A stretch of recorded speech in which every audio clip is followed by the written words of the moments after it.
उपस्थित मंच पे विराजमान हमारे जिला अध्यक्ष, प्रखंड अध्यक्ष और वरीय पदाधिकारीगण और इस बेलदौर राजेश वर्मा जी और हमारे इस पंडाल में बैठे हमारे यत्र तत्र से एकत्र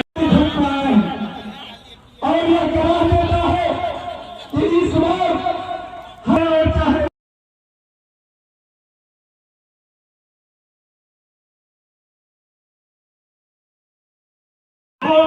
नामांकन है तो हमारे भाई राजेश जी आए हैं सब लोगों को आमंत्रित करने के लिए। सब लोग जितने भी लोग आए हैं यहाँ पर और सब लोग उस नामांकन में चले।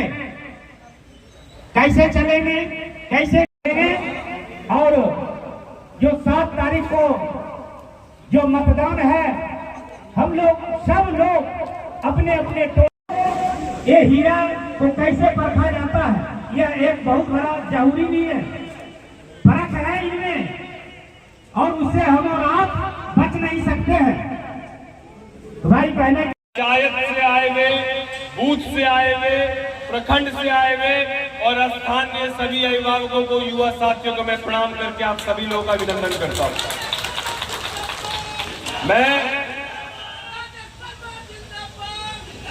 मैं विगत लगभग 10 दिनों से खगड़िया लोकसभा के सभी विधानसभाओं का दौरा कर रहा हूं और विधानसभा के दौरे के दौरान जहां एक तरफ आम आवाम का, आप सभी लोगों का भरपूर स्नेह, प्यार और आशीर्वाद मिल रहा है, वहीं दूसरी तरफ कुछ लोगों के द्वारा कुछ चर्चाएं भी चलाई जा रही हैं और यदि चर्चा नहीं होगा तो फिर पर्चा नहीं भराएगा, तो चर्चा होना जरूरी भी है। मैं इस बात को लेकर बहुत गर्वान्वित महसूस करता हूं, जिस बात को लेकर विपक्ष हमारे ऊपर आरोप लगा रहा है कि हीरा का बड़ा व्यापारी है, सोना का बड़ा व्यापारी है। विपक्ष इस बात को बोल रहा है कि व्यापारी है, ये आरोप कहां से हुआ मुझे समझ नहीं आ रहा। मेरे लिए गर्व की बात है और क्यों गर्व की बात है, इस बात को भी मैं आपके बीच रखना चाहता हूं।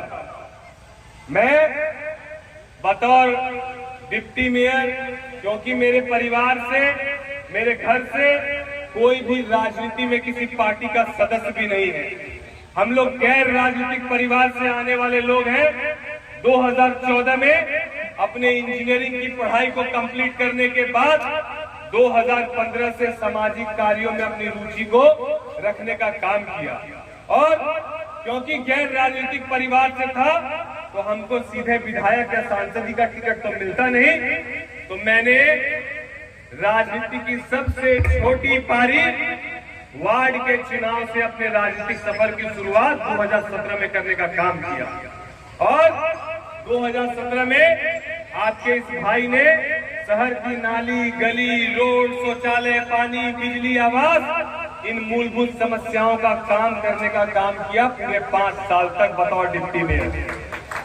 और आप सभी लोगों का, हम भागलपुर से आए हैं, हम पटना से, हम दिल्ली से और हम बॉम्बे से नहीं आए हैं, इसीलिए भागलपुर आपके ठीक बगल में है।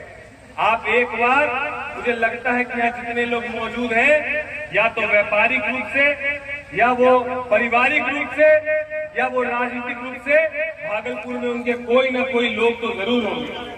आप उनसे पूछिएगा जरूर कि 5 साल तक आपके शहर में जो डिप्टी मेयर रहा, वो 5 साल में जितने लोगों का काम किया, कोई एक शख्स को उठा कर लाइए जिससे राजेश वर्मा ने 5 रुपया किसी काम के लिए लिया हो। और उनसे यह भी पूछिएगा कि 5 साल तक उनके बीच मजबूरी से न केवल राजेश वर्मा रहा, बल्कि उनकी आवाज बनने के लिए यदि अफसरों से 17 केस मुकदमे खाने पड़े तो मुस्कुरा कर खाने का काम किया, पीछे हटने का काम नहीं किया।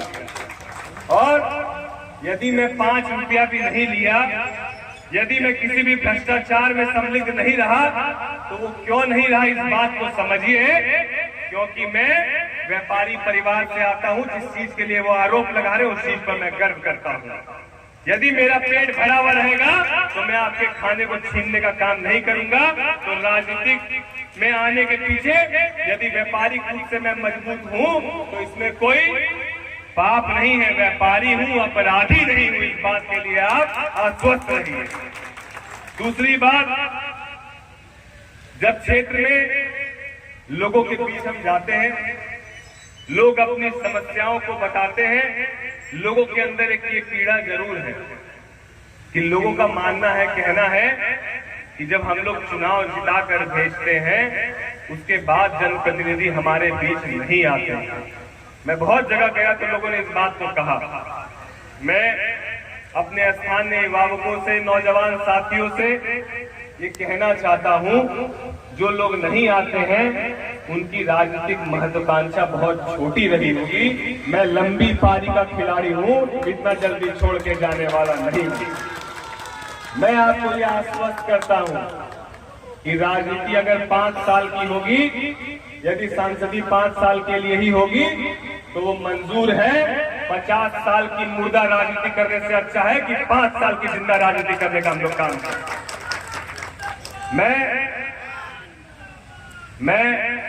मेरे लिए ये सौभाग्य है, मेरे लिए ये मेरे परिवार, मेरे इष्ट मित्र के द्वारा कुछ ना कुछ पुण्य किया गया होगा।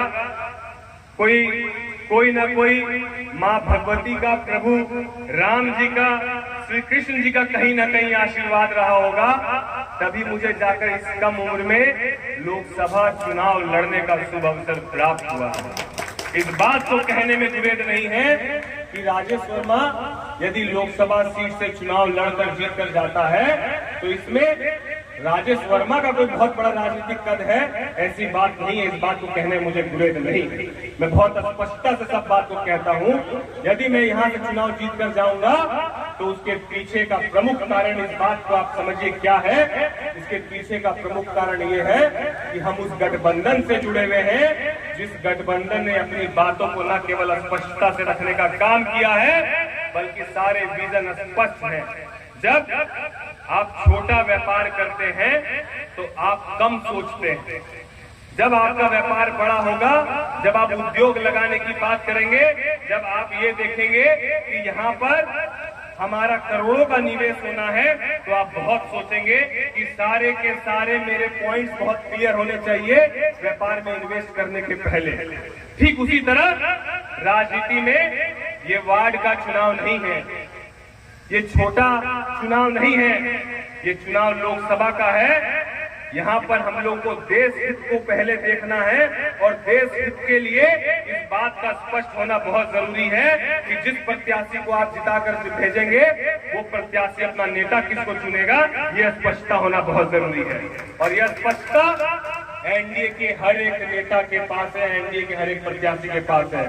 हमको मालूम है कि हम जीत कर जाएंगे तो देश के प्रधानमंत्री यशस्वी नरेंद्र मोदी जी होंगे।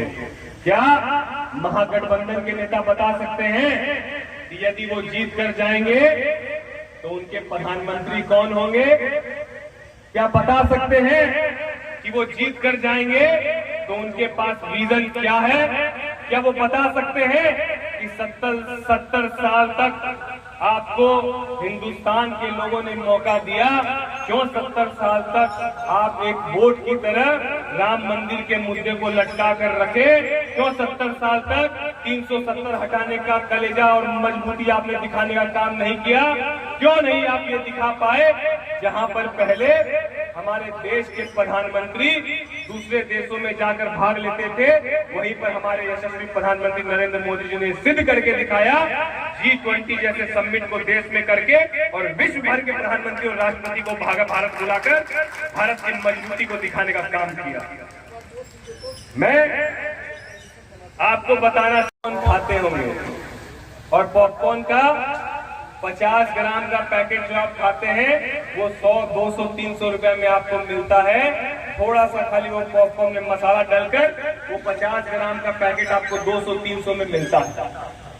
और उस पैकेट में लिखा हुआ रहता है made in Bangalore, made in Delhi, made in Calcutta. और वो मक्का कहां से जाता है? वो मक्का आपके खगड़िया से जाता है। इस खगड़िया से मक्का पूरे देश में जाकर दूसरे जगह उद्योग लग सकता है, दूसरे जगह रोजगार हो सकता है। तो ये सुविधा आपके खुद के जिले में क्यों नहीं हो सकती है? क्या इस पर किसी ने कभी विचार किया क्या? और अगर मैं ये बात कहता हूं, मजबूती के साथ आपको विश्वास दिलाता हूं कि अगर नहीं किया तो अगली बार आपके बीच वोट मांगने नहीं आऊंगा। ये विश्वास आपको दिलाकर जाता हूं और आपको ये बात बताना चाहता हूं कि मक्का यहीं पर होगा, मक्के का उद्योग यहीं लगेगा, मक्के में काम करने वाले रोजगार यहीं उपलब्ध होंगे और यहां से मैन्युफैक्चरिंग और पैकेट पैक होकर दिल्ली बम्बई के लोग खाएंगे तो उस डब्बे में भी लिखा होगा मेड इन खगड़िया। इस बात को समझने की जरूरत है, इस बात को मानने की जरूरत है। सिर्फ जरूरत है इच्छा शक्ति को मजबूत करने की, सिर्फ जरूरत है सभी को साथ लेकर एक मत होकर खगड़िया के विकास को सुनिश्चित करने की। मैं ये नहीं कहता हूं कि मैं अपने दम पर चीजों को बदल दूंगा, लेकिन मैं ये जरूर कहता हूं कि आपके साथ को लेकर मैं आपकी आवाज को जन जन तक पहुंचाने का जरूर काम करूंगा और मजबूती से आपकी आवाज को वहां पहुंचाने का काम करूंगा। ये आपको जरूर मैं आश्वस्त करता हूं। और साथ ही साथ मैं अपने यहाँ पर मौजूद किसान भाई जो हमारे यहाँ मौजूद हैं, उनकी एक बहुत महत्वपूर्ण समस्या जिससे वो सभी लोग लगभग 2016 से वो सभी लोग परेशान हैं, वो है गैर मजरूआ खास और जमीन का जो मसला है, जिस मसले के कारण 2016 के बाद से अभी तक उनकी न रसीद कटी है और रसीद से ज्यादा महत्वपूर्ण है कि वो ना अपनी जमीन बेच पा रहे हैं ना खरीद पा रहे हैं। किसान वर्ग बड़ी मेहनत से पैसा कमाकर ये सोचता है कि हम अपनी एक जमीन खरीद लें, एक पूंजी बना लें, और वो इसलिए नहीं सोचता कि जमीन खरीद के हमको ऐसो आराम करना है। वो जमीन इसीलिए खरीदता है कि जो अभी उसकी बिटिया 10